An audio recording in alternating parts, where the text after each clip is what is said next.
Welcome everybody. Thank you for joining us today. Obviously, might seem a bit of a strange combination, a IT recruitment business hosting a football webinar, but given a number of our clients, candidates, and obviously staff are massive Leeds United fans, we are really excited to host this webinar today and think we've secured a really great panel. So first of all, a big welcome to the literati of Leeds United commentary and journalism. We've got Phil Hay. Give us a wave, Phil. Hi everybody. I think Bryn is on mute. Adam Pope. Hi guys. Obviously, we are also very thrilled to welcome Leeds United legend and England international Tony Dorigo. Thank you, Tony. Hi everyone. I'm Sarah, I'm the MD at Fruition IT, and I'm just going to introduce the session, but I'm going to hand over to some of the guys in the team at Fruition who are going to ask the questions today as the big Leeds United fans and season ticket holders. So I'm going to hand you over to Rob and Matt, who will ask the questions. Just a little bit of housekeeping. We're going to ask everybody to stay on mute just to keep the background noise down. We know what rowdy Leeds fans are like. The topics we're going to talk about are some business focused topics around leadership and management, a bit about the impact of COVID on football in general, and we're going to talk a little bit about technology and the impact that's having on the game. And then we've got loads of fun football type questions as well, for any that we've got time for. So I'm going to kick off and hand over to you, Rob Foley. Thanks. Thanks, Sarah. Thanks for that. So to kick off, we have a lot of business leaders on the webinar today. So what can we learn from our top managers, leaders, current and past? So my first question was for Phil. Phil, how would you define Bielsa's leadership style? What makes him special? Because I think he's very special. A lot of people think he's very special. I have to say as well, close up, we generally do as well. He's not like anybody we've dealt with before, and not particularly like anybody we expect to deal with after he goes. I think this will be a bit of a one-off really in terms of managerial tenure. His managerial style is his own.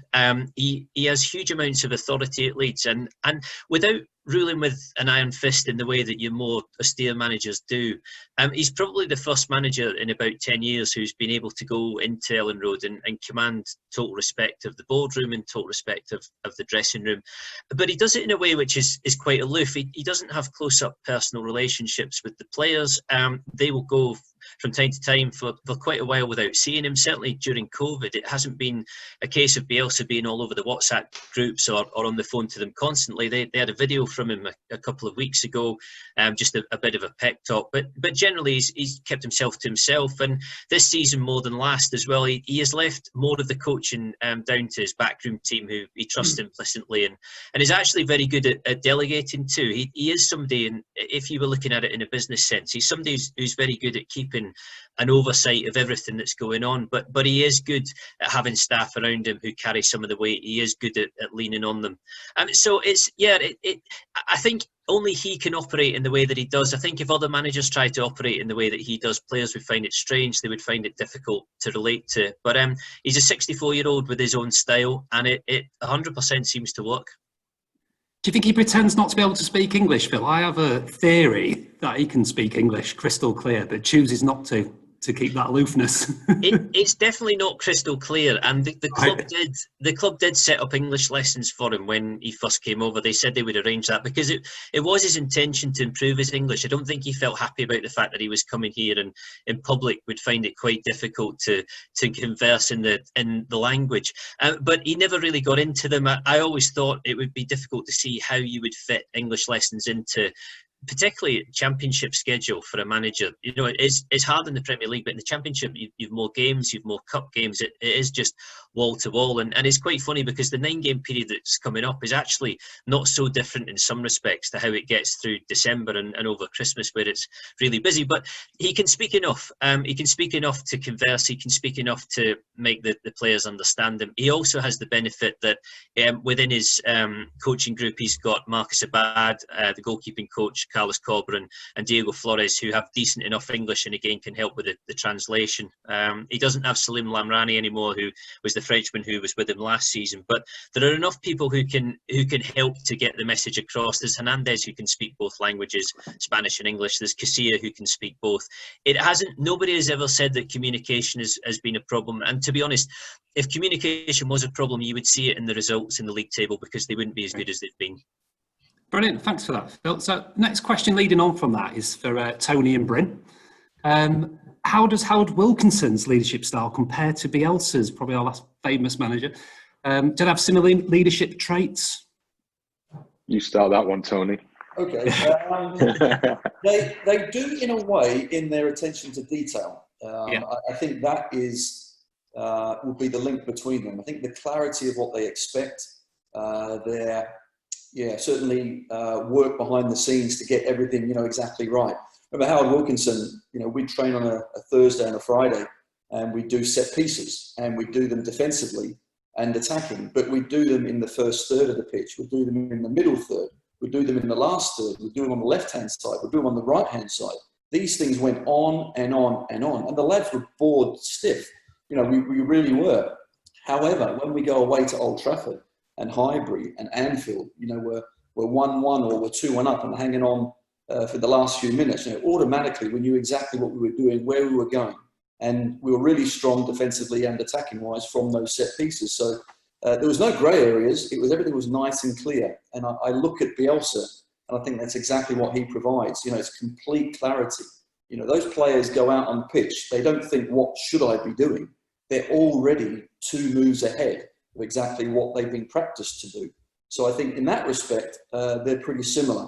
In everything else, they're completely different. Well, they both got the respect of the players, haven't they? And I think that's what came through. Yeah, absolutely. And what I would say as well about Bielsa, where not fortunate, but I suppose he came to a championship side, and no one expected Marcelo Bielsa to come to Leeds United.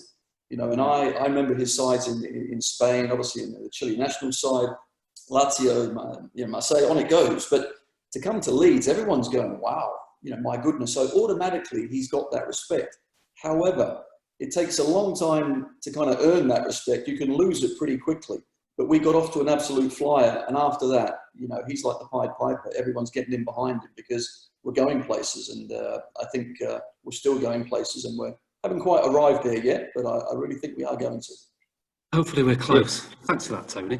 Adam, I know Phil's touched on this already, but how has Bielsa kept the team engaged during lockdown, from what you're hearing? Yeah, funny enough, we've had Patrick Bamford on the BBC today, and he says that they've had regular plans every night sent through to them. So as you will have heard, that they've been running, straight line running, they've been doing more short burst sprints. There was a bit of hill stuff at the beginning, and now obviously they're back at Thorpe Arch training. So that hasn't been an issue. And you sort of knew, didn't you, that there's the attention to detail that Phil's mentioned, and obviously Tony's mentioned there, that would be like in an Uber situation at Leeds United compared to others. So I don't think there's been an issue over keeping them engaged as such, but it's about having the discipline to see it through. And I think that's what we've seen here. However he manages to do this, Bielsa keeps everybody on a tight rein. And in that sense, I'd probably compare him a little bit, although that's an anathema here, obviously it leads us to the days of Sir Alex at Man U, when he was, all over the backs of Lee Sharp and Ryan Giggs when they were, it's sort of like that, but without that sort of, I don't know, that sort of, that nasty side to him, He's got a lot of empathy, he's got a brilliant way of communicating with them. And he does it via emotion, which is almost like an intangible thing. He talked about emotion from the first day that he came in and how he could appeal to players, because literally we were there thinking, how the heck is he going to keep these people engaged? How the heck is he going to get his ideas through to them in a very short space of time? He actually said to us in the first summer that those few weeks that he had, it's actually a long time for me, because I'm used to seeing players maybe once every, 6 weeks or whatever when he was in charge of Chile or Argentina. So he's got a masterful way of communicating his ideas across via a second language, and it has to be via his emotion and his passion, because he dedicates himself to the role. You know, there's almost nothing else outside of football for him, is there, in the way that he conducts his life? It's first and foremost. So if you've got that passion and that desire to do well and make a load of people happy, not just the players, but the whole community, which is what he's all about, then I think it's very easy to get sucked in and come on board with them, and never feeling that you're not part of it at any point in your life. That's the thing I've noticed with the players, that they totally bought into it. There's no bad eggs as such, if you see what I mean. Nobody sort of tries to kick against the system. They've gone for it, and now the prizes are within sight, and hopefully it'll come to fruition. But never been a problem from keeping people engaged, as far as I can see. And if you don't, I think then you look at the Janssen situation. He deals with it very quickly and very straightforwardly. Thanks, Adam. This one's for the panel. So, how has the management of the club changed under Radrizzani to take us to the brink of the Premiership? What's been the transformation? Who'd like to pick up with that one? I'll jump into that if you want. Firstly, there's been a financial shift. You'll have seen from the recent accounts that in Bielsa's first year, the club lost £21 million, and Radrizzani's picking up that loss via loans into the club, which is not an unusual state of affairs, but it does shine a light on the fact that despite Leeds turning over a massive amount of money in championship terms, now creeping up towards £50 million, is far in excess of most championship clubs. They do still work at a heavy loss, and that's the division all over. But they've taken the wage bill from, I think at its lowest point under Massimo Cellino, it was around about £30 million. It's up closer to £40 million now, and clearly everybody knows that Bielsa and his staff account for a sizable chunk of that. So that's been a change without any doubt. I wouldn't have said that the expenditure on players per se has been huge in Radrizzani's time. You've had the income of cash from Chris Wood, and then the outgoing on various players, and the most recent deal that stands out, Helder Costa, which is still to go through as a permanent deal, but will be about £50 million. But even Patrick Bamford at £7 million from Middlesbrough, it was the sale of Ronaldo Vieira to Sampdoria that funded that. So to an extent, they are still working to a budget. But in a wider sense, one of the things that Radrizzani over time has managed to knock out is the constant infighting and the constant bad publicity that was just forever present under GFH and latterly Cellino as well. And it's not to say that in Radrizzani's time there haven't been issues. We had the controversy of the new badge that never was. There was the tour to Myanmar. There were the appointments of Christensen and Heckingbottom, neither of which worked out. But they've struck gold with Bielsa, and I think that is probably the key to all this, is that when they needed a head coach and when they desperately needed direction in that summer in 2018, rather than taking a gamble on somebody who was unproven, they actually went for somebody who looked to a lot of us to be out of the league financially and in reputational terms. And I think if they do go up, that will look like the biggest change of the Radrizzani era, that they actually prioritise the head coach over anything else, and it has worked for them. Phil, I'd say as well. Sorry.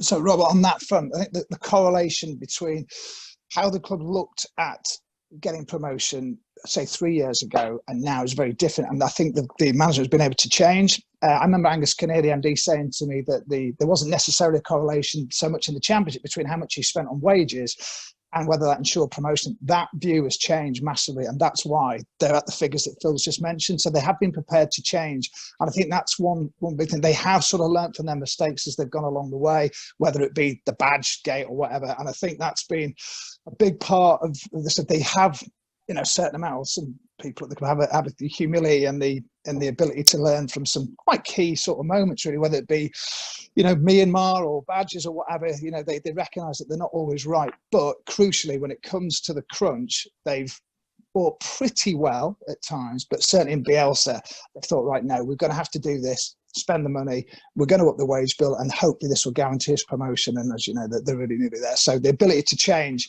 is a huge thing, and they have delivered on certain promises. The ground is brought back. I know it's still in private hands, but Radrizzani, however you want to view it, has done something that, over the last 16 years, every owner wanted to do, promised to do, and failed to do. The one thing you've got to bear in mind that this has been a failing business, Leeds United, for an awful long time now. I mean, I go back all the way, obviously, to when it was, well, Leslie Silver, that was the traditional model, local guy, successful businessman who was in charge of the club, appointed Howard Wilkinson, again, strong leader when the club had been wobbling and was way off path at that point, brought in a strong leader. He did what needed to be done. He took the club up to the highest division, and then on top of that, further produced when he took Leeds to the league championship, the final ever, as it were, top flight league championship. So he delivered. Howard Wilkinson's appointment was a classic sort of masterstroke of appointment. But ever since then, and almost ever since that championship was won, things have been slightly on the wobble. You had the lift when you went through the Ridsdale era with the appointment of David O'Leary. George Graham had done a good job of steadying things before that. And you get the Champions League semi-final and everything goes up again. And then you have an almighty collapse. And that collapse, we're still almost on that. It's just bottoming out now. Let's be absolutely honest about this. The fact that Leeds United's season is going to go one of two radically different ways here. Right to the Premier League and good times, we hope.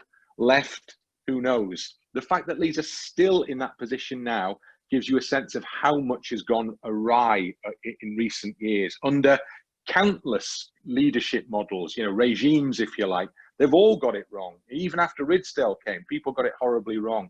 So you're trying to rebuild from a really low position. Leeds have been, in football terms, lower than ever before in this period. And Radrizzani's one thing that I think he's done there is he's brought people back to the football club.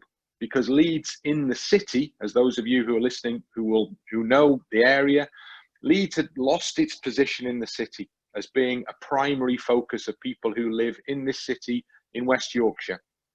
They'd lost that focus because people didn't really want to be associated with it. Businesses didn't really want to be associated with it. Lots of them had been left high and dry financially.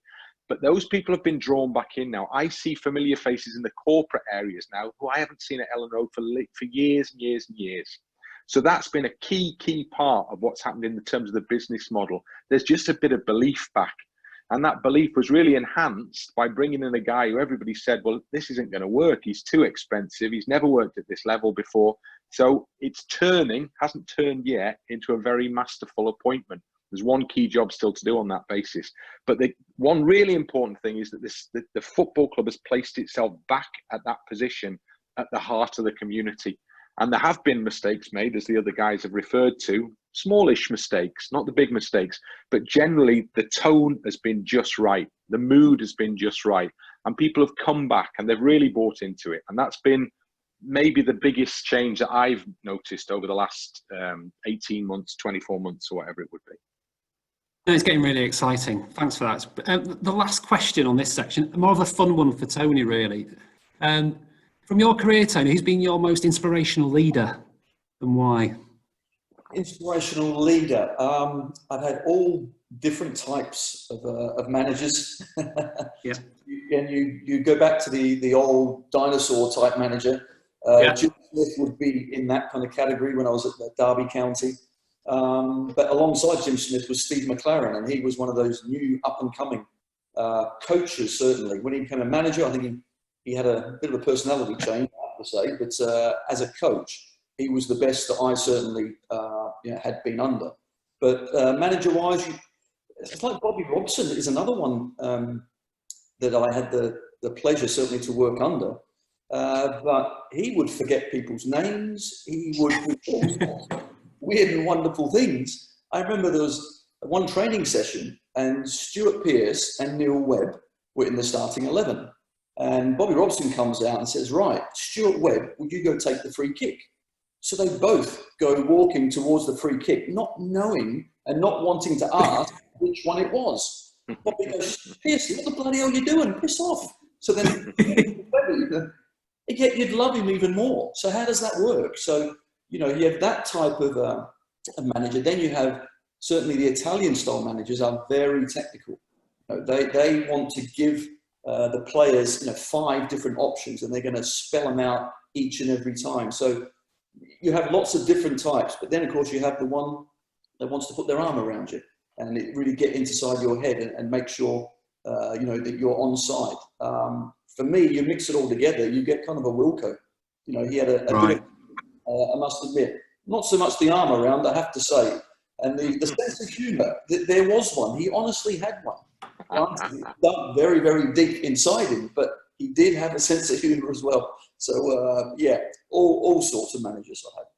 Is it true that Vinnie Jones put the shotgun to Howard Wilkinson's head when he was substituted? Is that right? Is that a myth? No, but he had left. I arrived, I think, the following season. So Right. the other guys will know. Right, okay.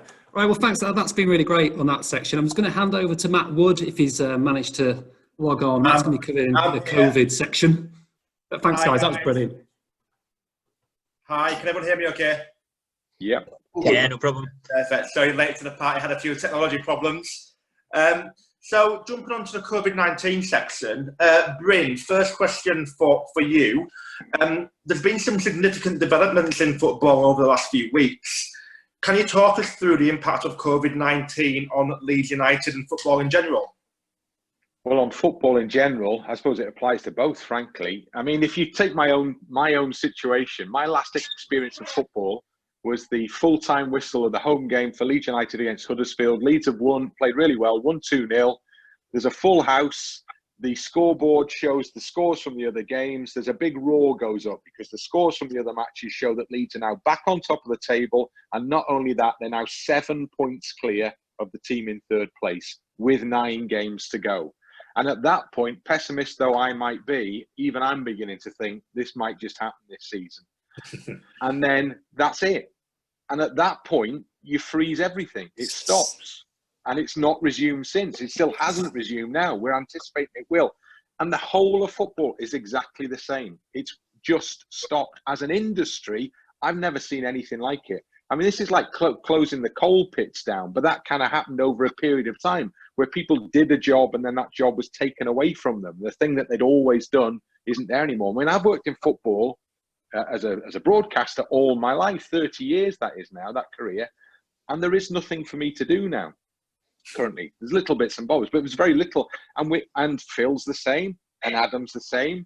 We're all part of that football industry, and for everybody, it's just stopped. Now, the financial implications of that happening, business just stopping, no income, no club shop, all the rest of it, all the sort of the other aspects you get to the commercial side of things like banqueting suites or conferences, whatever, all stopped. And nobody's quite sure how it starts again. Think of that as your business model. How on earth do you plan on that basis? So it's chaos is what it is, and nobody quite knows where we're going currently, I have to say. Yeah, perfect. And I guess that leads me on to my next question. This question is directed for Adam. How do football clubs recover from this financially? And what is the impact on Leeds United as well, financially as well? Well, that's been a big question, and I suppose locally, Phil Hodgkinson, who's got his own businesses at Huddersfield Town, was very, very forthright in saying that football can solve this themselves by redistribution of the wealth that exists at the top flight. So his big point was that players will have to accept a cut, not deferral, which he described as kicking the can down the road, but cuts in salaries in the short to medium term to right itself. Personally, I don't see that happening. I also don't see 50 to 60 clubs going to the wall like he suggested either. But I do think it's behoving upon football to do this itself, and there has to be a reset, which Rick Parry's talked about a lot as well. The new head of the Football League, if you like. So that's where I think it needs to look at. Obviously, if you're going further down the sort of pyramid to League One, League Two, I cannot see how they can restart a new season. Let's not just think about this season finishing.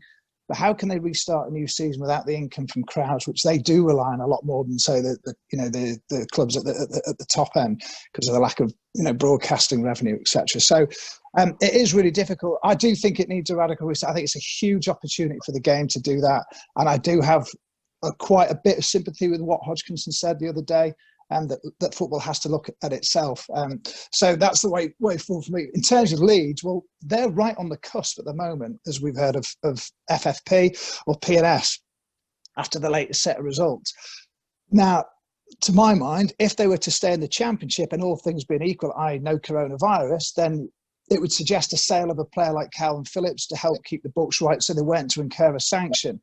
Problem is now we don't know, A, where Leeds will be, hopefully be the Premier League and all those problems will be solved, But B, what value are players in the market now? What will the transfer market look like going forward? So although Leeds have got massive revenues, I think next time they're looking in excess of £50 million is the forecast, or the turnover for this sort of current season into the next financial, at the end of the financial year. Actually, the ability to make money on that is still really, really difficult. So for me, it's crucial that Leeds make the Premier League. Yeah, definitely, 100%. And I think this leads into my next question. Phil, question for you. Leeds were one of the first clubs to take a voluntary pay cut. So what do you think the impact on morale across clubs is at the moment in the Championship? Do you feel clubs are going to be, and teams are going to be motivated, specifically at the mid-level tier, to compete again for 9 games? This was one of the arguments that was taking place before it was agreed that the Championship season should restart, was whether or not the motivation levels were going to be affected by things like players who were on deferred wages and players whose contracts were almost up or were agreeing to stay for a short period before going, loanees who might otherwise have expected to go back. And it is, when you're talking about a squad at Leeds who are potentially 3 or 4 wins away from promotion, there's evidently different levels of motivation there to a team who are 14th in the Championship and know that they're going to finish mid-table. Leeds actually, with COVID generally, were very aware of what were going on and did some very early planning for it. I spoke to Rob Price, the head of medical there, about a month and a half ago, and he said that the first conversations they'd had about COVID took place in January, because they could see, not that it was necessarily going to affect football to the extent that it has, but they could see that it was going to have some impact at some point, and that they needed to be prepared for it. And financially, they were one of the first clubs to do a deferral. It's important to say that it is a deferral rather than a wage cut. The players have all come down to a ceiling of £6,000 a week, but the money is owed, and the money will be repaid further down the line, and it will be repaid with a small amount of interest to reflect the fact that they've gone through this period without it.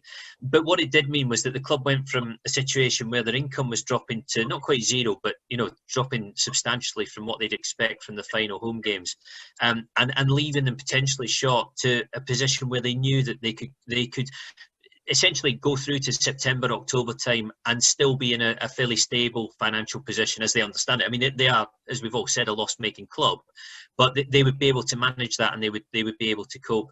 And I don't think players ever rush to do these things. I don't think anybody in any industry rushes to defer money or to lose money or whatever else. But a lot of us are in similar situations and have had to do similar things in this period. And it was made pretty clear to the players that it would help, and it would be a good idea. It would be advantageous, and they all know as well that if they do get promoted in 9 games' time, then there are going to be some very, very lucrative things at the end of that as well. So it's kind of win-win for everybody if Leeds go up. Yeah, 100%. How do you think clubs at kind of the mid-tier, middle of the table, how do you think they're going to respond to this? And do you think they're going to be motivated to perform at optimum levels with a pay cut if they've got nothing to play for? Well, not everybody has taken deferrals. Not everybody has done wage cuts. There was the talk that the EFL would try, with the help of the PFA, to impose one across the board, and likewise in the Premier League. But it's been a bit piecemeal, really. It's been one after another, and certainly in the Premier League, it's been done in very different ways. Some players have chipped in for donations to charities and so on. Some have taken deferrals, but at different levels of percentage.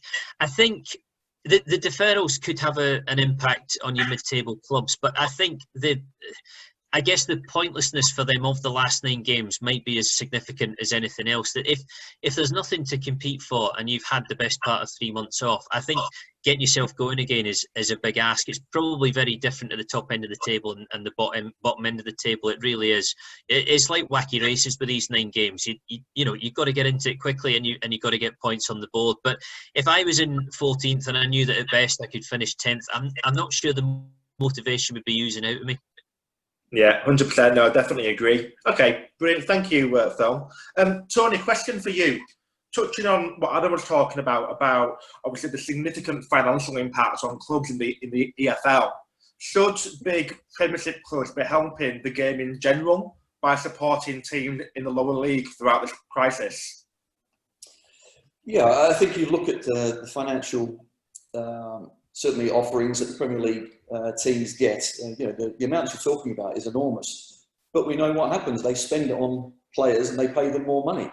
So this is, you know, unless you bring in some sort of cap system, that is always going to continue. But Yeah. we also have to understand that, you know, a lot of these players that they eventually buy, you know, come from lower leagues, and there's one or two that do come from those lower league sides, and without those, they're not going to have them. So, you know, trying to support the whole league to make it nice and healthy is what it's always been about. But I think that conversation's been going on for quite a long time now, and unfortunately, you know, there is always a club there that will pay someone more money, you know, if he's doing the business. So it's a difficult one. I mean, you look at the percentage of their turnover that clubs are, you know, paying players, it's just gone, you know, astronomical, but it doesn't seem to be any way of kind of stopping it. Obviously, FFP is one way, but, you know, the championship is a basket case, simple as that, financially.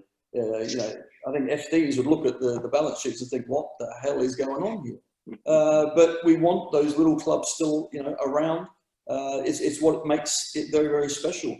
I talk to players from other clubs and people from other countries, and they can't believe the amount of clubs we've got, the amount of support we get, you know, the amount of fans that go through the gates. And I think that's really unique to us, and we need to, you know, mould that, hold on to that, and keep that. And any way that it can filter down in a more fair way, sure, has to be looked at. Yeah, 100%. Thank you, Tony. Phil, back to you. There's an option for season ticket holders to donate their ticket money to the academy. How will the club look to strengthen the academy model with that injection of cash? Yeah, it was one of three options. So you had the academy donation. You could take a bundle, which included streams of games and the crowdies that have come into modern parlance suddenly, and obviously the option of the pro rata refund as well. You'll have noticed over the past couple of years that there has been fairly substantial investment at academy level. A lot of it goes on under the surface. So once you get down to the age categories of 14s, 15s, 16s, 17s, the recruitment that's done at that level isn't often done publicly and isn't often high level enough to generate any coverage or for people to be aware of it. But you guys like Leif Davis and Jordan Stevens are players that they're signing for six-figure sums, and, you know, kind of meaningful amounts of money for players of that age. And again, the model's kind of shifted from that initial summer when Radrazani and Victor Orta came in, and there was a big influx of youngsters from abroad who, you know, to judge by the way they've gone on in the time that they've been at Leeds, weren't really up to the standard that was needed. But if you look now at the squads that Bielsa picks, and not only that, the training sessions that he runs and the people who are involved in it, there are a lot of the under 23s who make the grade now, and the recruitment on that side has actually been very, very good. It's not cheap, it's not massively expensive either, but I think any money that goes into the academy, there are genuinely 101 things that it can be spent on, but there is recruitment there, and you would think that if any meaningful amount of cash was going into the academy at Thorpe Arch, then it would definitely help.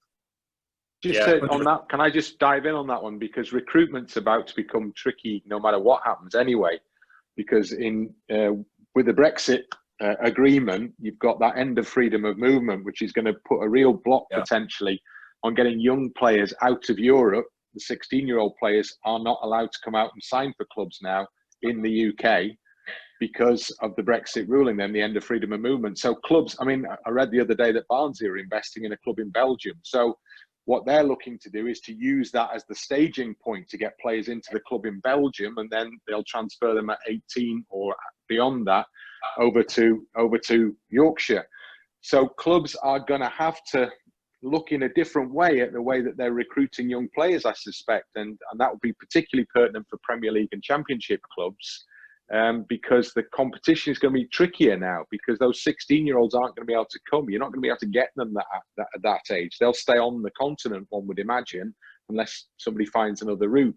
So everybody's having to think quite hard about recruitment anyway currently. You know, we don't know how the market's going to look after this, but there are already, for UK clubs, for English clubs, there are already big changes ahead in terms of where they find their young players from now. It may be they have to go back to the old model, which is just developing them yourself. You know, the lads could all be signed from West Yorkshire or somewhere not too far beyond. That might be one of the ways forward. That might be where you start investing in the academy on that basis now. Yeah, and that's the reason, Bryn, isn't it? Why they're moving everything down towards back round the ground again as well. The whole idea is so that they don't miss out on the local talent that isn't able to go up to Thorpe Arch at the moment because it's 2 bus rides, difficult for single parent families, to get their kids up there and stuff. So definitely there is a drive to make sure that they mine the best possible talent locally. Brilliant, thank you. You've all beat me to my last question on this topic, because my last question was focused around the transfer market and the impact of the academy on the transfer market as well. I guess over the next 18 months, what do you think the state of the transfer market is going to look like? Well, sorry, was that for me? It's open.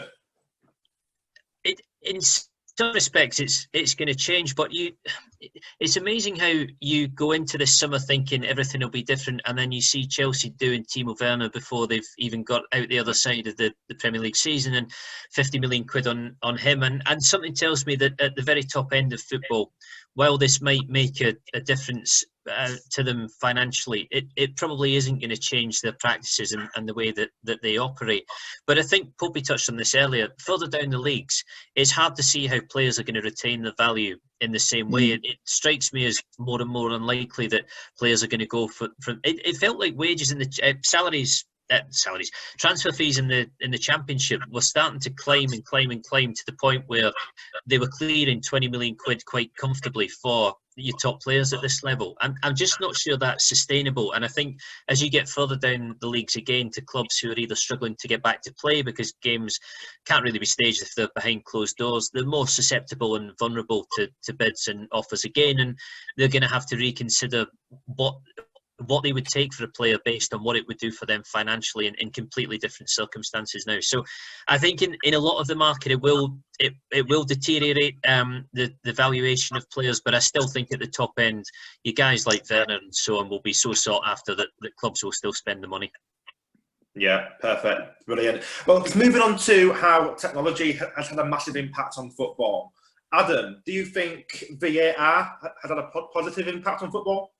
Well, the only experience we've had is obviously the FA Cup, isn't it, at Arsenal? And it still didn't manage to get an Arsenal player sent off for booting Berardi, as I recall.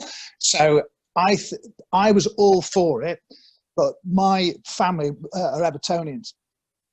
As football fans, they hate it because the drama and the theatre of football has gone, hanging around waiting to see whether the goal's gone in or not. So I've actually done a U-turn on it. I hate it. Unless they can really refine it. So the things I do appreciate, goal line technology, and so that the assistants watch vibrates and all that sort of stuff, if the goal's gone in or not, I'm perfectly happy with that. But I think VAR has been dreadful so far. So in that sense, no, I'm not for it. A bit old school, I think, because I like I think the word of the referee and all that should be law. I think referees, I tell you factually, having dealt with the West Riding FA and Bobby Madley and Andy Madley, obviously, who are referees, they were telling us that in the Premier League, the refs get 99% of the big decisions right when they're reviewed, and every decision or non-decision is reviewed. So it was in the high 90s anyway, was the percentage. So overall, they do get most of the big decisions right. And personally, I'm happy to live with that.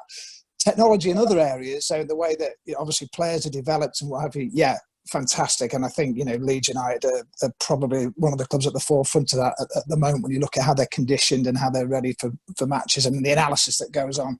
Absolutely amazing. And I think Bielsa's sort of exposed that or exposed me to that a lot more than I ever imagined. So in that sense, really good. But when it comes to the actual football, goal line technology, and for me, that's about it, really. Yeah, no, I completely agree. And obviously we've seen in Bielsa's press conferences how technology has a massive impact on how he manages his team, the analysis that he does on players before going out to market and scouting. How has that had a positive impact on Leeds, on Victor Orta, on Bielsa's team to, moving it from what it was to what it is right now? Because, it's quite clearly had a massive impact on our recruitment strategy. Who's that one for? Is that Phil? I'll take this one. It's interesting because I got to know, as I said, the Prozone guys. Then I got to know the Scout 7 guys, actually, which is one of the biggest in the world. And the information that now Victor Orta and all the clubs can buy into and have at their fingertips is enormous. It's just, incredible. And if I mention about a 16, 17-year-old kid that's playing for Western Sydney suburbs in Australia, I go, oh yeah, let's have a clip. We've got a clip of him. Let's have a look, because they've got that sort of reach. So what they can do, from their desk is incredible. Remember back the great Porto side that won the European Cup out of nowhere with Mourinho, their whole recruitment strategy was on by video. I mean, they just watch games after game after game and recruit these players from South America. So some of the stuff that's gone on is great, but there's so much to the technology. So VAR obviously is one part of it. And the Premier League, they've made a right kind of mess of it. Whereas I look back at how it started in Italy, in the Bundesliga, and I was probably on the first game in Serie A. I think it was 3 years ago they introduced it. And there was a 5-minute wait. And I didn't know what the heck was going on. My co-commentator, we were chatting away thinking, what is this guy doing? Is he going to run to the line? Is he going to give a penalty? And it was so obvious that it was a yard inside the penalty box and it was a penalty. But since then, I think they've actually done it pretty well, whereas we seem to have kind of messed it up slightly. So I like technology, but overall it has to be within the context of the original game, and that's a fast-moving game that we need to keep that tempo going. Then you look at the other side of technology and the apps that we're using. So, we all have them. We all get on the Leeds United apps or whatever it may be and see all this information at our fingertips. And I'm even actually working with another company who's developed some hologram messaging for the apps. So instantaneously. So imagine you're watching MUTV. You might be in America or Australia or wherever. Or if you're not watching, you're out with a missus, she wouldn't let you actually watch the game. The even worse thing. However, I could pop up as a face, as a message to say, right, we've just gone 1-0 up, Bamford scored, etc., etc. So there's all these things that I really, really do like. Wearable tech. There's a new thing about wearable tech that gets your lactate threshold levels. There's guys at King's College doing this research that normally you have to go take a blood sample and work out what your levels are. Now you can just wear it. I love all that stuff. I really do. However, I get you with the VAR in that, once you start going into a territory which I think should just be left to the referee, then you're going down the wrong road. All we want is the clear and obvious stuff sorted out. And I think we are veering towards the other side. I've done quite a lot of stuff I do a lot of work with coaches, coach education stuff. And there's a real battle going on at the moment, and you kind of summed it up there, Tony, and Adam to an extent as well. There's a real battle going on between, you've got a lot of young coaches coming into football now with broad minds in terms of the technology, and they're prepared to investigate any avenue that gives them that little bit of an edge. They'll look at anything, and they're occasionally, more than occasionally, coming up against people with a different mindset, not maybe as open-minded as Tony in terms of what they're being presented with here. And you've got a bit of a clash because those people are saying, listen, there's nothing can substitute a good scout, a good pair of eyes in terms of recruitment. And they're saying, yeah, but look, we've got the figures, we've got the stats here. Look at this, look at this, look at this. And there's a huge industry built around the science of football now. I hosted a soccer science conference last year and was meant to do it again a couple of weeks ago. It's a really big deal. People are using every avenue of technology that's available now in a football-related manner, which gives you a sense of the size of the football industry, maybe. But there is still a little bit of a rubbing up, a little bit of a clash. And there are those who say on one side of the argument that there's too much of this stuff coming into the game now, and that, in effect, that people are developing things for the sake of developing them, and that this week's brilliant science is next week, so you're not still doing that, are you? So the things are moving really, really quickly, and there's always somebody with a vested interest. But it's fascinating at the moment to see what's coming into the game and how people are reacting in terms of their age, maybe, or their willingness to get involved. VAR, can't stand it, it's rubbish. That's me. Bryn's absolutely right on that about the kind of old-fashioned clash, or the clash that was there between your modern coaches and your old-fashioned coaches. I think, and I imagine Bryn's probably found this himself, it does seem to be softening. And if you look closely at the Premier League now and look at the way that clubs are embracing data scientists in particular, the guys who can almost serve you up with a list of players who should suit your system or the way you play, sometimes without even having to look at videos with them, just by looking at the numbers and the trends of the way they perform and what they do well, what they do poorly. You've gone from a situation where people used to look at analysts and scientists as these weird guys who had their own office and who were down the hall and would occasionally throw reports at you, and some managers took them, some managers didn't. A lot of people thought that it wasn't necessary, to a point now where it all seems to be integrated. And I think, you know, it's got to the stage where if you're to be a top professional club, you almost need to be seen to have some form of serious analytical stroke science department within your club, to be taken seriously. And certainly in the case of Orta, I mean, he was into all this long before he came to Leeds. He was one of the first proponents of what you get now, like Y-Scout and Analytics FC and all that sort of stuff. Leeds use it all. He uses it all. And I think it isn't necessarily the same as still having the naked eye on a player in the flesh and finding out more about them that way. But it's absolutely integral, and I don't think any serious club operates without it now. But I just have one thing about all this technology. It's the interpretation of what you're getting. Yeah, that's what it's all. And a couple of examples of that. I remember probably 7-8 years ago, my old club, Stoke City. Everyone knows how they used to like to play. They were after a goalkeeper. They were trying to recruit a goalkeeper, and they sent out this memo to all these agents. And a friend of mine was an agent, about what they require. And they wanted a 6'4" goalkeeper that could kick at least 80 yards. Now, for me, I don't know. I think a goalkeeper should be able to actually catch a ball, you know, control his back four, all this sort of stuff. But the things at the top of their list were slightly skewed. And the agent actually went back to Stoke. They had a goalie, but he was 6'2". Wouldn't entertain it whatsoever. Wouldn't even listen to us. I'm thinking, come on. Another time, there's an under 10 there. They get their stats at the end of the game. They ended up getting this print off, and this lad had, just say he ran, I don't know, 8.2 kilometres. And that was 0.2 kilometres less than he ran in the previous game.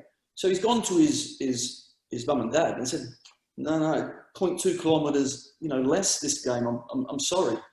That's just ridiculous. You know, that is just crazy. That's not what it's about. So the coach shouldn't be, you know, highlighting 0.2 kilometres less that he's ran. There are so many other things that technology gives you. And that's where I go back to my Derby days, that how Steve McLaren used the first bit of technology, because there were so many things that he did. And you would circle the players. There would be lines in between your back four. So you would measure the distances and the movements and things like that. And that was the first time that he actually says our right back was always just a yard too high and too far away. And he could just show it us in this line that was always just slightly, and then you thought, okay, I get that. One thing, something we need to work on, off we go, lads. But it's how you certainly interpret what you're getting. And I'd say, Tony, as well, I remember Bielsa saying something early on to us about having all the data, all the stats. He did that famous press conference after Spygate where he went through all the Derby team and what have you. How do you deliver that information, which I suppose is a lesson for anybody, you know, in business, concisely and effectively to players who notoriously, I suppose, have got a short attention span? But I think, Phil, maybe you can back me on this. Did he talk about doing 7-minute videos or 12-minute videos and no longer than that in wanting to deliver key information to players? Because you say there's this Moneyball approach that is taken now. There's so much information available which spills over into our industry as well. Look at the XG stuff, the Optastats, what have you, blah, blah, blah. But trying to deliver that information crucially and effectively to players must be really hard, and he's got a massively good knack at doing it, quite clearly. So yeah, lots and lots of information, but how do you deliver it as well as interpret it? That's the thing, and make it count to players. Somehow he does it. He's got a magic touch. He did say that most of his information is useless, or at least that was part of his defence at the Spygate press conference, was that having that amount of information wasn't necessarily of much use, because a lot of it you couldn't physically use. You couldn't physically expect the players to look through all of it. I suspect that 70% of games, while it might show you something about the opposition's shape, doesn't necessarily reveal you a great deal more than that, and that's very easy to pick up on. But yeah, I think I forget the exact time length now, but he did say that when the players get individual videos, they are of a short length, so they can properly digest it. But I mean, I always love the story from Brentford, who've got an owner, Matthew Benham, who's a professional gambler, and he was one of the first people to start looking into expected goals and all of that kind of area of analysis and statistics, and that's become, expected goals has become a kind of accepted model for clubs of a good example of whether or not you're playing well, whether or not you're playing poorly. And Brentford were in division at the time with Leyton Orient, and they were both going for promotion, and Leyton Orient were a long way out in front because they'd won a lot of games early part of the season, and he was able to say to Brentford's players, look, I've been through the games and I've analysed them properly, and I've looked at the stats and I've done serious calculations about expected goals and everything else, and they are nowhere near as good as the results suggest that they are. They really aren't, and at some point they're going to dry up, and at some point you're going to reel them in, and that's exactly what happened, because he's got a mathematical brain and he's got an analytical brain, so he understood it and he could see that. And I think that's a sort of example of how it has been an advantage for clubs to have this information. I think there just comes a point where if you trust it too much, or if you rely on it too heavily, or if you think that the numbers themselves don't need some form of human input, then it's inevitable that you're gonna run aground. Well, Don Revie was the first to do, well, one of the first to do all this. I talked to, the late great, my old pal Norman Hunter about this. The players on the Revie era used to get given a dossier before every game. So it's like the American football idea of plays. And the dossier, as Norman described it, was kind of that thick. It was a proper tome, weighty tome. And the expectation was that they would go away the night before a game, they'd go up to their hotel room, and after they played carpet bowls or whatever that the Don used to do to keep the players engaged, they would go and study the dossier on their opponents for the next day. And Norman said that for most of the players, the dossier just got pushed to one side, because the key fact, as far as all they were concerned, is they were better players than anybody they ever came up against.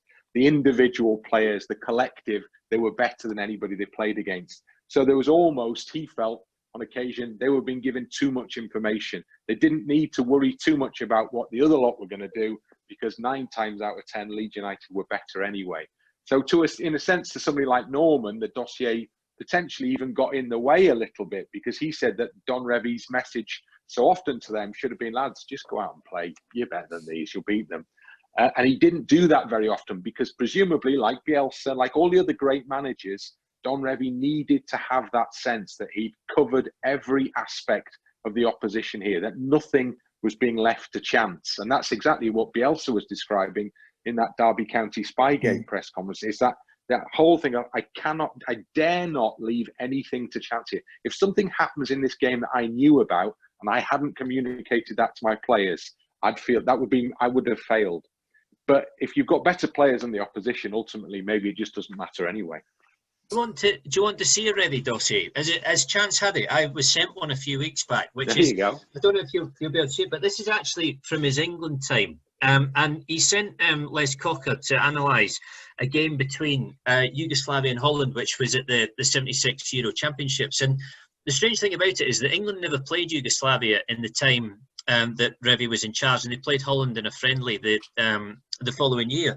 But I mean, this is everything about them, from the lineup there to individual references to all the players, and then a tactical overview at the back about what they do for corners, their corners for corners against them, for free kicks against them, for free kicks in their favour, all the strengths and weaknesses. And it was so detailed, and it was funny to come away thinking, he won't ever have used that on Yugoslavia because they never actually played, but it was just there in the background in case he wanted it. And I mean, Peter Lorimer once said this to me, and to be fair, Eddie Gray always says that it was a challenge getting Lorimer to sit down and read the Racing Post. But Lorimer always said that by the time before a cup game you'd read in great detail about a Division 4 fullback, he'd been made to sound like the best player in the world. And Peter being Peter just used to sit there and say, look, can I just go out and beat the arse off him, please? That's all that's all I want to do. I'm 100 times better than this guy. But that was really, and like Bryn says, it was that kind of underlying paranoia about missing anything, that if you really devoted yourself to doing analysis properly, that you would pick up on, because you kind of back yourself to not miss anything. And ultimately, with Bielsa, that whole issue of Spygate, it's because he wanted to alleviate his own anxiety. I think it was the last word he said on that press conference. And if it wasn't for that, then he wouldn't do. Obviously, he felt he was doing within the rules and what have you. But that was it. Yeah, it's Bryn says, to leave no stone unturned. And it's the ultimate, isn't it, in micromanagement, if you think about it. But I think, as Phil said, he's definitely backed off since then a little bit, and he's delegated that a little bit more, but that won't mean that the process of going to overturning every stone won't still be happening. Maybe he's just not quite as involved as he was last year. But yeah, I've never seen anything like it, to be quite honest. And the best comparison you can make is Reba. I can't think of anybody else, any other manager that's ever done that. In my time, and much as we've been suspended at this point, that's why we should embrace this whatever happens this season, this time under Bielsa, whatever happens in the future, we should embrace it, because I think it's just going to be something we'll never experience again, probably. Yeah, some great answers there. Thank you, chaps. I think we can pass over to Rob now. Yeah, hi there, guys. So this section, we're going to move on to kind of the promotion part. I want to kickstart the conversation with just a little bit around the points per game, the finishing the season vote. I believe the club voted to finish the season, and I saw the poll that you did, Phil, on Twitter around for the fans. I think it ended up at about 69% to finish the season versus, for finishing the season rather than going down the points per game. Why do you think both the club and the fans voted that way, given what is at stake here? We've all been waiting so long to get back to the Premiership, and points per game would guarantee that. Why do you think both the club and the supporters are voting that way? I think we should say, first of all, that there was never a formal vote in the Championship about playing on or deciding on PPG, because the division has been pretty much overwhelmingly decided on playing out the last 9 games from the start. There's definitely in Leagues 1 and 2, and obviously they ended up having the votes earlier this week and voted to curtail both divisions. There were a few reasons for Leeds. The first one was legitimacy, really, in that they didn't want a scenario where they were promoted after 37 games, and particularly after 16 years of competing for this, they were forever kind of burdened with the asterisks next to it, explaining why it was that they went up after 37 games when normally the Championship should have played out to 46. I don't think they wanted it to be seen to be tainted. Yeah. They knew as well that the argument of curtailment was not going to wash with Bielsa until there was literally no possibility of playing on. They knew that he would not favour curtailment, and there was no point. I don't think at any stage they've really discussed that at length with him, because they knew that the only point at which he would be supportive was if they were saying, we don't have an alternative because the EFL have said we can't play on at all. But equally, they were aware that if it had got to the stage where the Championship had finished after 37 games on points per game, and the Premier League had either played out or had finished early as well, then there was highly likely to be some form of legal challenge from the clubs who were being relegated from the Premier League. And people will probably remember the Football Association saying very clearly that the Premier League did need to be decided on sporting merit. However it ended, and whether it ended early or with 38 games played, there needed to be title awarded, there needed to be European places, there needed to be teams coming down. And I think Leeds were concerned that if there were teams that had relegation imposed on them, they were unlikely to take it lying down, and that might potentially threaten their chances of going up, even though they've known from the point at which the season was suspended that if PPG was enforced, they would finish as champions and would finish in the top 2. So all round, I've never sensed any appetite at Leeds to finish early and to wind things up as the league stands at the moment. I think they were always intent on playing out, and they always thought the season which would restart, which is why the training regime they had through the lockdown was so intense and so hard on the players, because they were certain, unlike some other clubs, they were certain that they would be back. Okay, what about from the fans' perspective? Because I voted in that poll. I know the reasons why I voted to finish the season, but I want to know what your thoughts are on that. I'm guessing I wasn't surprised at all. I think in part because that was clearly the way the club were going, and I think you do more than anything tend to be steered by what the noises are coming out of your club. And I think the insinuation will be that if Leeds want to play on, Bielsa wants to play on, and everybody has come to respect his attitude. The other thing as well is that it's a proper old-fashioned romantic club, Leeds, and I just don't think the idea of being promoted via an email from the EFL central office is anybody's idea of romance, and it would be such a poor end to the Bielsa, the Bielsa Championship story, but such a poor end to the work and the effort that he's done for the final chapter to be, there'll be more to come if they go up, because I don't see him leaving, but the final chapter of this particular leg of it to be the season had to stop, it couldn't restart, and ultimately he was they went up via points per game metric. There's just no romance in that. It's not football, and it doesn't surprise me that people do want to see the games coming back, and it doesn't surprise me either that they're probably feeling a bit starved of it all. Rob, I think there's we've all got groups of fans that we speak to, probably to gauge as a barometer, and I know some real diehard Long in the Tooth fans have said to me, I don't want us to go up, and then other fans just say, well, you never really won it properly. There's that. And I wonder how prevalent that is. And I mean, it's certainly how I'd feel.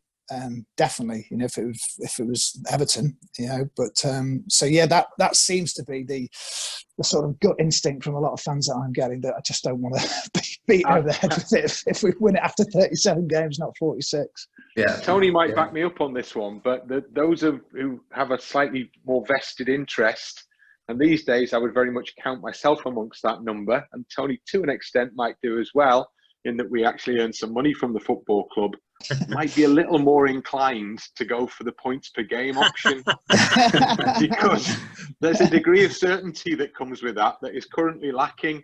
And I've barely earned a bean in the last 3 months, given what's happened to football. And so that sense now that there might be something slightly better around the corner and a bit more certainty around the corner. Listen, I for one will take that. But if it isn't to be that way, then okay. But in terms of the certainty for those who are right in the nub of it currently, there might be a little bit more of an inclination, a bit less romanticism, and a bit more realism. Would you agree with that, Tony? Well, to be fair, Bryn, you are always nervous, aren't you, to be fair? You're on a hot tin roof, doesn't matter what happens. I can see that, but for me, my head would say exactly that. Points per game, we're up, let's get on with it. My heart says, you've got to be kidding. We've got to play this. We've got to experience this. And I think as a player, and I'm sure it will feel the same for the fans, that it is about those experiences. That's what it's all about. When I hear people talk to me about the championship winning season that I played in, they're talking about the game at Sheffield United. They're talking about that game, all the different parts of that season, the ups, the downs, and then to finally, clinch it. Well, it's that experience of doing it is what's remembered. And I think we've been robbed of any good experiences for 15, 16 years now. So I think that's how certainly I would feel. And as a player as well, if at the moment I'm playing in this Bielsa side, if I'm as fit as those boys are, if I'm playing that style of football, if I'm looking at the opposition and thinking we are better than you, and then I'm also remembering what happened last season, I want to put that one to bed straight away. I want to show what I can do. I would be scratching those bloody doors down at Ellen Road to get on that pitch to play the last 9 games. And that's what I feel the players are. I've talked to a few of them. Most weeks I talk to a different player with Leeds United. We do one of these sort of things as well. And I tell you what, they're feeling exactly the same. QPR can complain. Another team can bloody complain. We ain't complaining. We want to get on with it. Come on, God, we're going to win. I can already... Brilliant. For me, it's exactly that reason. We want to clinch it. We want to win it. I've been taking my daughter for the first time this season. We've been going every home game, and I didn't want to just go into her room and say we've got promoted. I want to watch it together, go crazy in the front room, run around, and just go crazy. So yeah, I think most fans are like that, aren't they? So next question, probably for you, Adam, actually, you said you've been speaking to him today. So with Big Kev being injured again, it's going to be, there's going to be a lot of weight on Bamford's shoulders for the rest of the season for the last 9 games.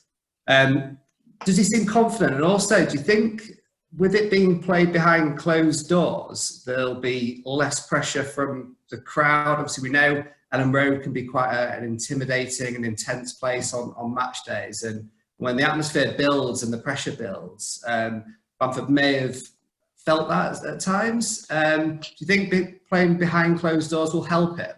It's funny, he was asked that in general about the squad, and he said it might help some players, because he's talked about players who looked well beats in training but can't do it on the big stage because they freeze. Confidence for him is never an issue, to be quite honest, or very rarely anyway. He's a pretty confident guy, despite, you know, the slings and arrows that he's suffered unjustly at times.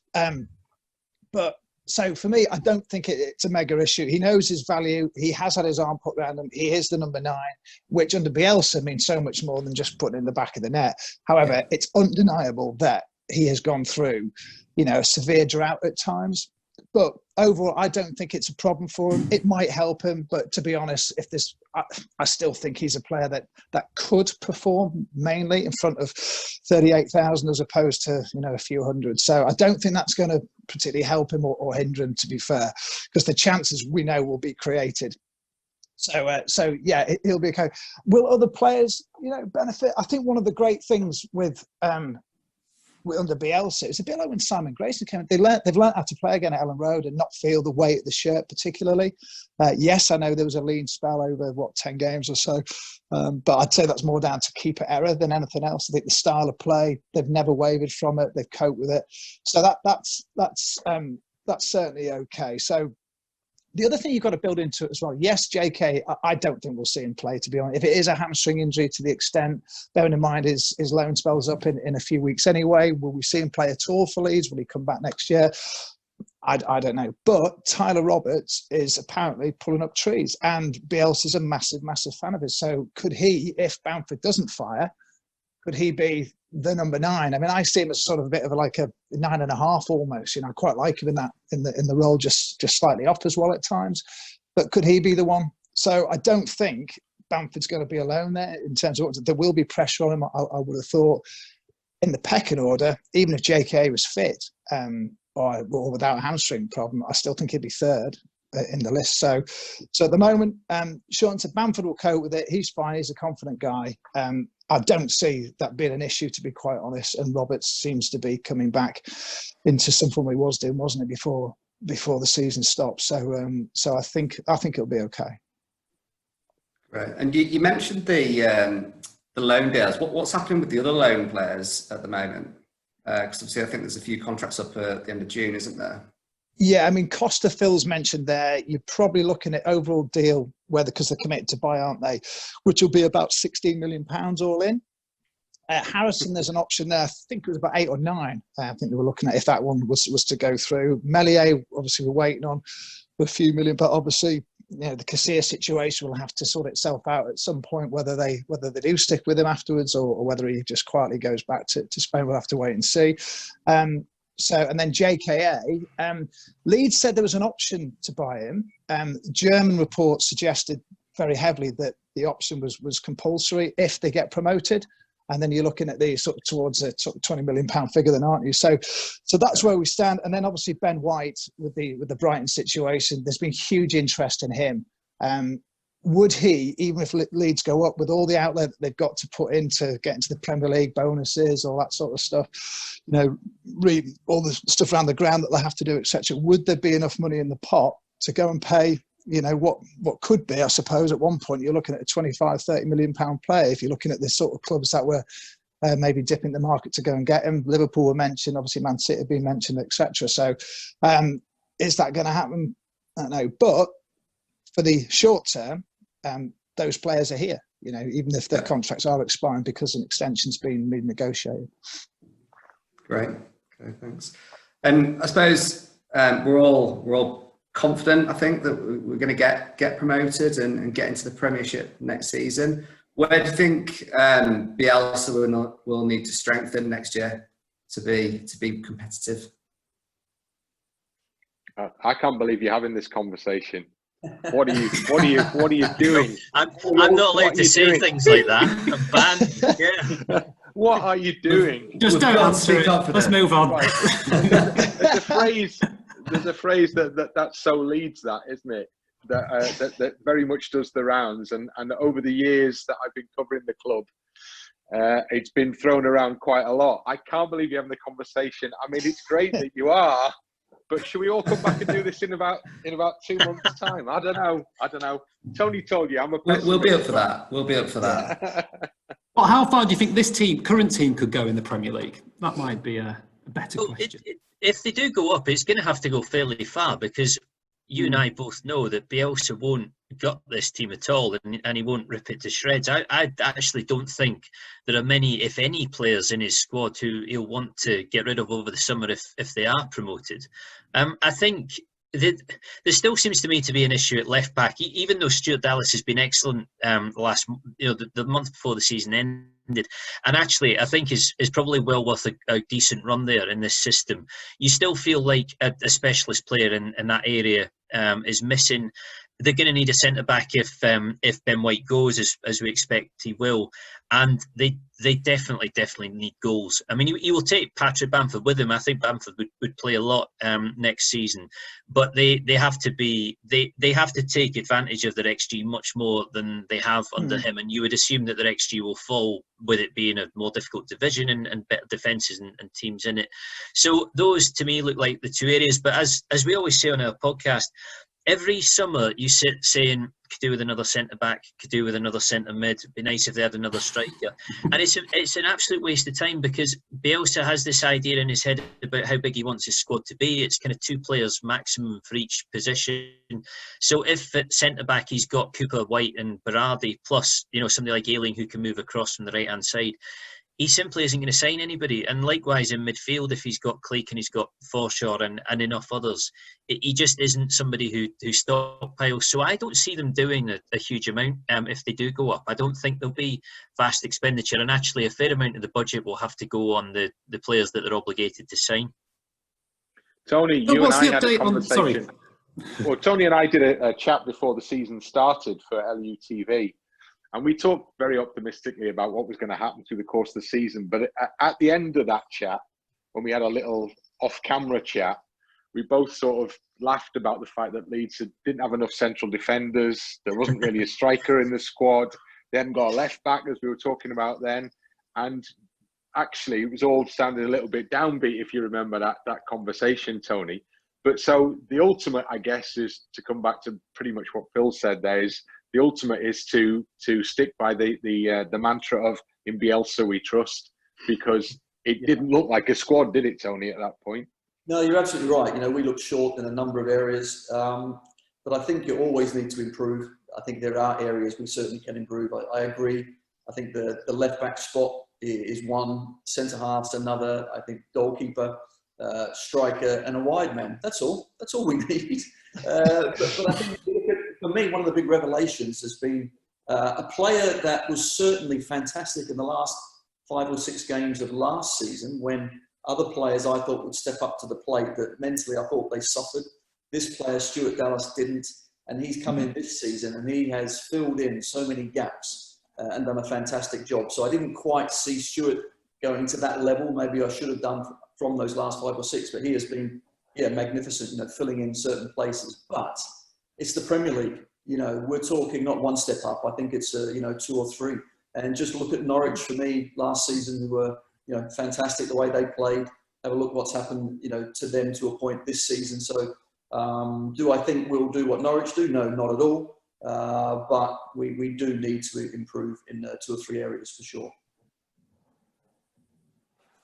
Great, thanks. I think it's over to you again, Rob, isn't it, for some final questions? Yeah, thanks for that, Rob. Oh, this section's for you, Tony. I don't think we could let you go without sharing some of your football memories during your glittering career. We've had loads through. My friends have known about this. They're constantly texting me right now. But we've got 4 we thought we'd settle upon. Just a really open one, really, Tony. And what's your most memorable moment as a Leeds United player, and why? If you could share some of your memories. There's so many. It's very hard to pick out kind of one, but I suppose one particular game that kind of encapsulated for me is kind of what we were kind of all about was the Sheffield Wednesday away game, where we beat them 6-1, and some of the football we played that day was scintillating. And when everything kind of goes right, it felt fantastic to play in. We felt like we were 6.5 foot tall, could run 100 metres in 9.9 seconds. But what we did, we were going to beat them hands down. And that sort of game was just immense. And a lot of work goes in before it, a lot of work by the manager in the club, but suddenly it all comes to fruition. And to play, I think, well, Sheffield Wednesday third, I think at the time, it was the big game on TV as well. We were away, and and I managed to squeeze in a free kick from 45 yards. I'm kicking it longer and longer every year that I talk about it. I think I remember that cross, Tony, to Lee Chapman after they had the penalty. That was amazing. You've stolen my thunder, because I think that for me is what it's all about. For me, that goal epitomised everything. Is when John Lukic got it and he threw it really quickly out to me. I had one touch out of my feet up the line because Speedo made a great run. Speedo touched it once as well and whipped in a fantastic cross to Chappie. And Lee Chapman just rose above and bang in the back of the net. And it looks like it's quite direct football, but there was so much quality in that goal. Yet, in 5 seconds, it's in the back of the net. And I thought that was great. So, yeah, that's just one of many memories that are pretty cool. So, who was the most skillful player you ever played with or against during your career? Best? With it would be Paul Gascoigne.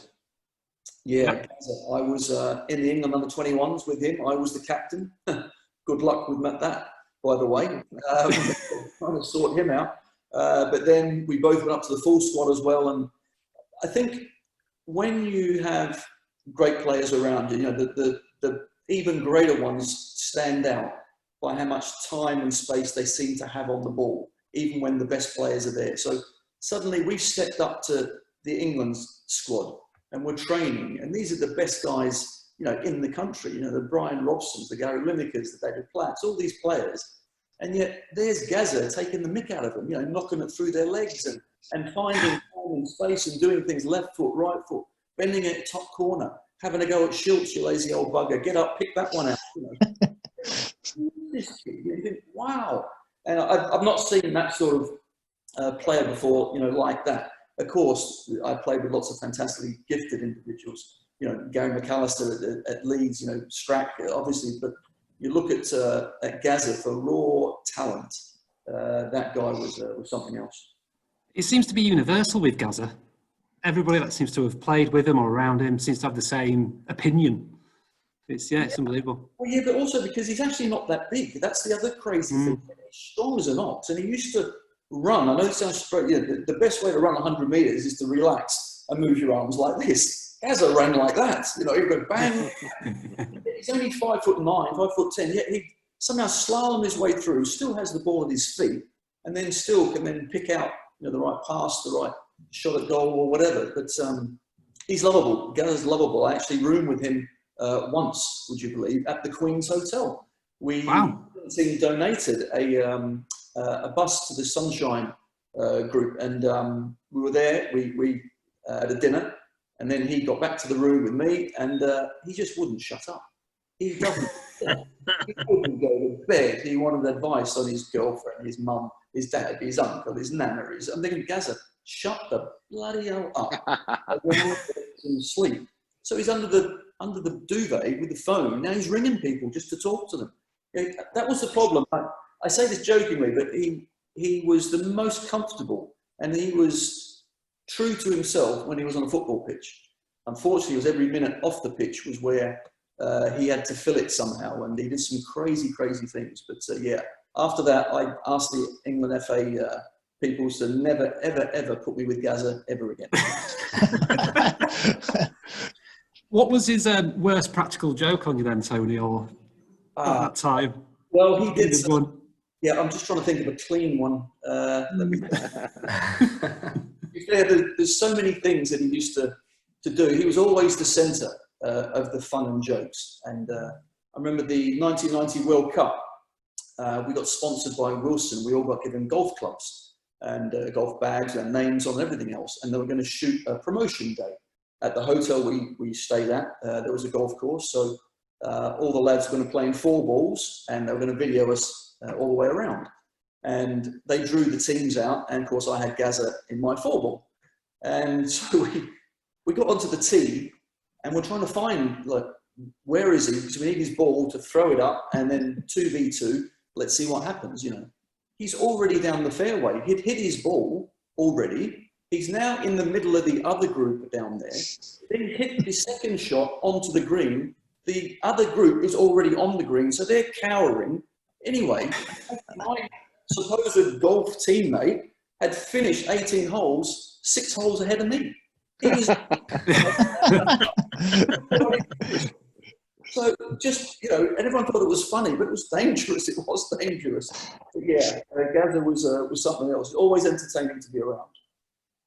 Well, thanks, Tony. I think you covered off some of the other questions there. So I was going to ask you about Italia '90 as well, and some of your memories from that World Cup. It was a classic for me growing up, as I'm sure it was for other people. Yeah, I mean, your lasting memories. Well, no, I think that whole experience was something very, very special. Certainly for me.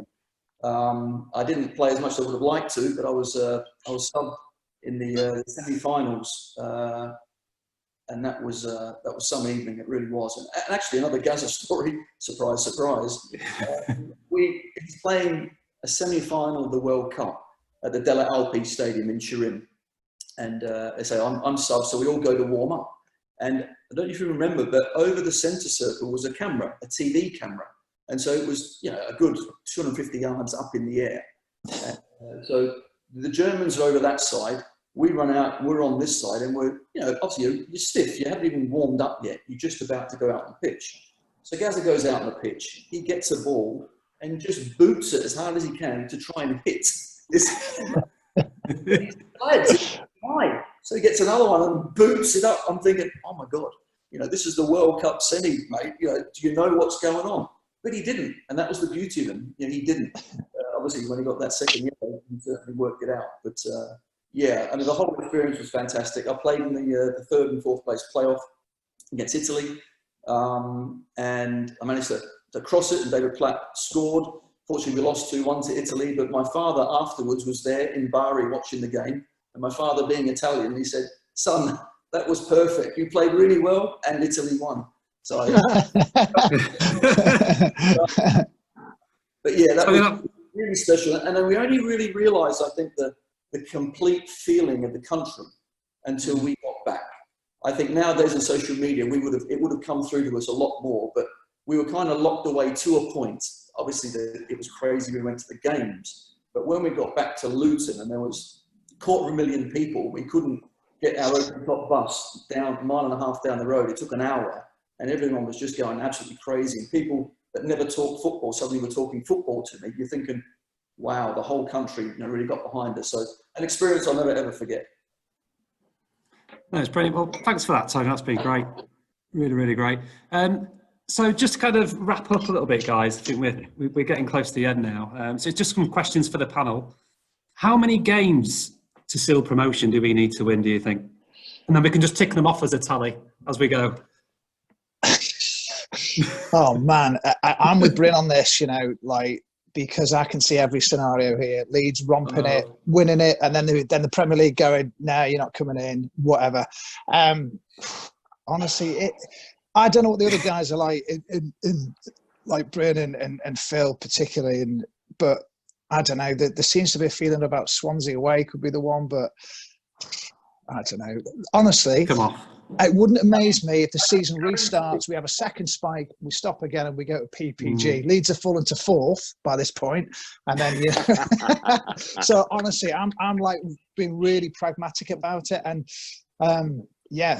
look, let's see once we get Cardiff out of the way, if everything goes to plan, because literally there are so many variables still as to getting this thing finished that you don't sort of dare think beyond this game, a week on Sunday. I really don't. It doesn't help that it's Cardiff, does it, Adam? It doesn't either. No, it doesn't. Neil Harris been described to me as a snarling rat. Yeah. By his mum. Yeah. But yeah, I mean, it's difficult. Fulham right in the mix. Before you know it, everything's bunched right up, or Leeds could stretch it. I'm sort of the opinion that Leeds will hit this hard, and much as Adam Forshaw's gone and put the cat amongst the pigeons, saying that it's the foregone conclusion, all that sort of stuff, I do think they'll be better equipped than most to hit the season hard. But I think it's two really big games to begin with. So personally, I don't see it being done very, very quickly. Within sort of the earliest mathematical possibility. I don't see that happening. I just think there's too much. But prepared for anything, to be quite honest, at this stage. Okay. Are we going up as champions, and do we care?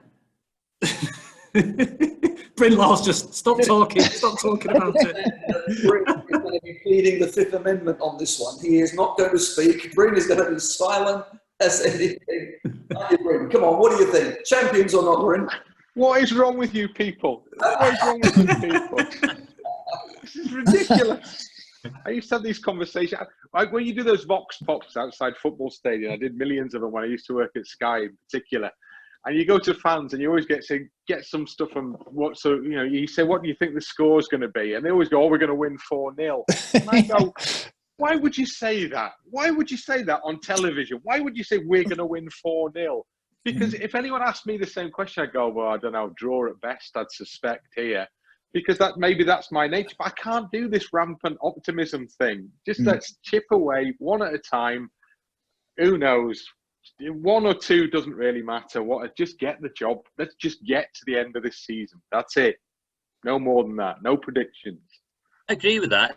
It's kind of like the most worthless trophy or the most worthless title in the world, I think, the championship. Nobody, as long as you get out of the league, nobody seems to care, particularly where you finish. But I do think, like in the Wilkinson season, if you are going to go up automatically, you might as well win the league while you're at it as well. The only thing I would kind of say is that I think if you do the maths around this, I reckon 85 points is a pretty steady target to aim for, looking at where Fulham are at the moment and what they would need to do to get to that point. I think anybody who clears 85 is probably going to go up top 2. So that's 14 points for Leeds. They've definitely got it in them to do that. Brilliant. Well, I think we're coming to the end. I thought we'd open up a few questions in the group chat. If any of the people watching would like to contribute some questions where we've maybe not covered off, if you want to put it in there, maybe we can pick out some that we've not had. This is a good one for Mr. David Myers. I like this one. Do you think Kiko will play for Leeds again? I hope he does, because I named my cat Kiko, so it's going to be pretty bad if he goes. What do you think, Phil? I suspect probably not, to be honest. I mean, he can't play in the short term anyway because he's still serving his suspension. I mean, my personal view on the written reasons behind his guilty charge were that I didn't think they reflected well on him. I didn't think they reflected particularly well on other people at the club either. I would imagine that, especially if Mesley proves out to be the keeper that Leeds think he is, and they will try and keep him, they will look to keep him permanently, and he'll obviously play in this spell. You wouldn't have somebody like Cassie on the bench, you know, on his wage, kind of 35 grand a week, the ex-Champions League winner. Doesn't make a lot of sense. But I think, you know, politically, I suspect he'd probably be quite happy to go after everything that's gone on in the past few months. I don't think necessarily it would be a bad thing for Leeds either if he did. So I'll be a little surprised if we see him play again. Yeah, I would be. It's a tricky one, isn't it, when you look at the statement they made about, you know, making sure they were leading the forefront in the battle against racism in the community, etc., etc. But they totally backed him the whole way. They did not believe that he'd done this, and that was from the outset. The written reasons, which are available for the public to read, are very damning indeed. So it's a really tough one, and obviously with events that have happened since then as well, then it does make it. You know, I think there's a big decision for the club to make down the line. I do, and they don't have to make it right now. He's under a ban, etc. But I'm with Phil. I can't imagine seeing him being at the club beyond this summer. But that's just my opinion. Listen, can I also say I don't think it's any bad thing, because I don't think he's a great goalkeeper. I think way too many of the results, one of you guys alluded to it earlier, way too many of the adverse results for Leeds United this season are a direct result of one single contribution that he's made to the game, you know, a negative contribution. And if you take those mistakes out, then Leeds would pretty much be there already. I don't think I was very surprised that he played for the club again after the playoff semi-final last season, because I've never seen a game thrown away in that manner from the position of utter control. And I would attribute that, rightly or wrongly, I would attribute that to the goalkeeper, because I think it was his error. And I think that from that point on, I don't think he covered himself in glory after that either. And I just thought that was it. For me, I didn't want to see him play again. So I was really surprised that he started the season, to be honest with you. Bryn, I think it's a really good point. And looking at some of the stat, I know Phil's sort of XG for and XG against, but one of the studies done recently said that since the Cardiff 3-3 game, he has been responsible for 5 individual major errors that have been led to goals in 15 games, it was put.